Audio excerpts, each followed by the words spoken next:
where 85 people were killed in an attack. I was still in the Home Ministry, not as Home Secretary, but in the Home Ministry. Out of 85 killed, 84 were CRPF fellows, and one fellow was the local police. So I said, how did this team go there at all? With 84 CRPF fellows, that means Central Police Force, who do not know the local situation, who do not know the local language, who may not know the local ethos, and with one fellow, constable. It should have been a proper mix of both these things, or some such thing. It doesn't happen. And that's how they got killed. Now, between army and, this is the experience I'm speaking of, having worked there. This is not theoretical, this one, And between army and the Central Armed Police Forces, especially the BSF and the ITBP. The border, the international borders in India are not manned by the army. They are manned by police forces. Border guarding forces. That's what I'm saying. The ITBP for one, the Sashastra Seema Bal for another, and then BSF for another and all that. The army is behind them, quite some distance, about 30, 40, 50 kilometers or so. So the first attack is on these fellows. Now there are constant bickerings, constant troubles between these two and all that. And then between civil and military wings, and between foreign ministry and defense ministry. Because I told you, it's a question of winning friends and influencing nations. Now, unless these two go together, and you know what is happening in the present government also. Foreign minister perhaps doesn't know what is happening in the foreign, related to the foreign affairs, of which he is responsible. Now, one example of the maritime police, the marine security. We said 2008, that incident took place, and we thought, oh, people can come on this one also. No, people came earlier also. 1993 bomb blast in Bombay took place because, for the first time, you must have heard the word called RDX. RDX was a new this one at that time. It came from Pakistan. It was landed in the west coast at a place called Alibag in Panvel district, with the collusion and connivance of certain police officers and customs officers, essentially customs officers. It was landed, and then customs officers escorted it to be brought to Bombay for blowing up Bombay. And incidentally, in a traditional war, you have tanks, you have artillery, and you have armored corps. All those things may not be really relevant now, because what happens is no army is going to go into the enemy territory and occupy and hold it now. I think it's going to be small commando forces, like Americans have come and landed there and finished something, and then select forces, special forces, their operations would change. So you may have to have as a backup all this army, but the situation is going to change. So this has to be kept in mind. But again, I want to tell you, there is sometimes a great reliance that if you have a strong army, great defense forces, national security is taken care of. No. Let me tell you, two of the mightiest powers in the world had to lick their wounds. One in Vietnam, USA went to Vietnam and came back with a bloody face, humbled there. And the second largest power, Soviet Union, went to Afghanistan and had to back out, withdraw from there. So, don't think that defense force is the one which is going to sort of help you. It has to be a comprehensive one, economic power, other things. One more example I want to give you. To think that military might would help you, or somebody from outside has to come and attack you for your national security to lose. Why did Soviet Union, I'm giving these examples because there's no point in telling the theory. Why did this Soviet Union break up when it broke? 1999 or whatever it is. Nobody attacked them, nobody invaded that place. It broke up because of essentially economic reasons. And some political reforms which were sort of brought too fast. As somebody said, the fellow did not open the parachute and jumped from the plane and then opened, later. So that's how he, one step ahead, that's how he, Gorbachev, that's what he did. But what are the economic factors? Economic factors were, there were no incentives for production for the people. They had working under that Soviet system. So productivity did not increase for years together. Then there was there were shortages, there was total discontent. And then of course the nationalities question was there, so many nationalities were there. And then he thought giving political freedom might help save the situation. The trigger was the economic situation. And so political reforms he brought, but as I told you, he brought them too early, and so the entire system just collapsed. Why did Yugoslavia collapse? It broke into 5 nations. Seven nations. Some of my friends have been working there as peacekeeping forces. Again, there was no external invasion. In fact, United States wanted Yugoslavia to continue. They wanted to, to be preserved, but it broke because of these things. Then, one more example I want to give. What is happening in Yemen, in Syria, and in Iraq? The killings that are going on, all this going on. In Syria, nobody has, no external force was there. It is all because of, clashes between Shias and Sunnis. The basic reason in all these things. These things are very important. What we do in our country to keep the Hindu-Muslim equation, relation, the balance to go on.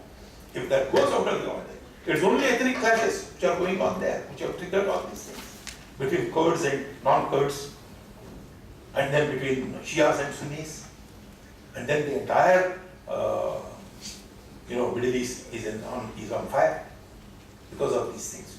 So there are factors other than just defense forces, our Navy, our Air Force, and all those things. There also the coordination is missing. These are the things. So then, how do you focus these things?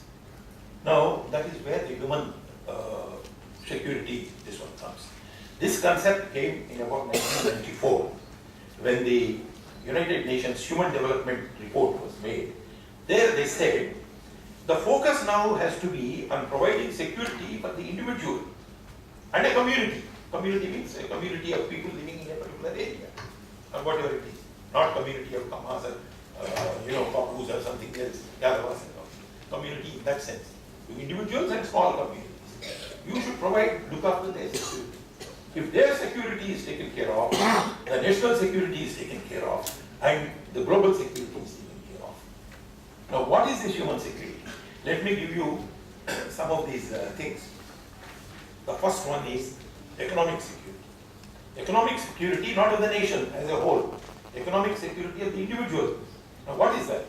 Unemployment. If the fellow has no employment, if he has no steady income, if he has no adequate income, what would he do?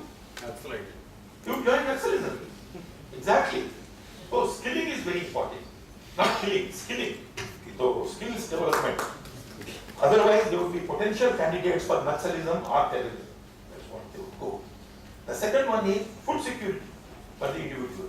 Now, where does food security, what does it mean? I mean, we use these words in a very loose fashion. But food availability will be there. That is exactly what is happening in India. Food is rotting in our godowns, the government of India. But there is lack of purchasing power in the fellows. And then there is lack of distribution facilities. Proper distribution does not take place. It doesn't reach the man whom it is supposed to reach. But this flows from the economic security, the first one. Each one is interconnected, interlinked, The third one is health security. Now, arising from the same thing, the fellow, malnutrition. Doesn't have it. There is no clean water. There is no proper sanitation. So he falls sick. He is a sick man. What would he do? Can't do anything.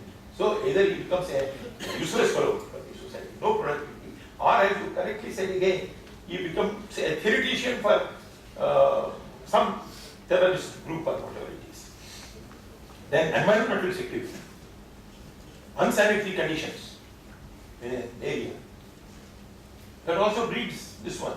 So they say, as far as the environment is concerned, think globally but act locally. That's what they always say. It must start at your home state, That's what we need to do. Swachh Bharat comes into play. Some reference has been made about your university's involvement in Swachh Bharat. I want to congratulate you on that. Then personal security. What is the personal security? We are all familiar, politicians carrying gunmen, and going around and disturbing you in the parkscapes and all that. I'm not talking about that. The personal security is the personal security, especially of women, children, and then Dalits, the violent crime like rape, and the Nirbhaya case. What did Nirbhaya case do? The Nirbhaya 1 case has completely upset our tourism plans for the whole year. And investments have stopped coming in. Around the world, the matter went that India is not a safe place for women. One case, maybe. You might say that it has been exaggerated or whatever, but it doesn't matter. So this is the impact these things have. So personal security, especially of children, women, Dalits, violent crime, and all that. Then community security. Community security means here ethnic or sectarian violence. In this area, Mullah, they are all Muslim. Maro isko, bhagao, let's say. Or Falana, Shia, Sunni, God knows what. Amma, Kapu, Dalit. So, the sectarian violence. Killing of Muslim at this Qadri, what do we think? Is there something which we should be proud of? Just because he is suspected to have eaten this one? Now let me tell you how the world looks at it.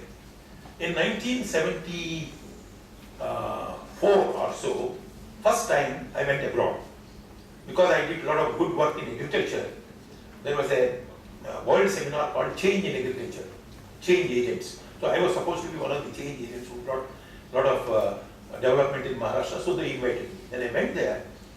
At that time, this Bharat Sadhu Samaj used to have that cow agitation, in Delhi.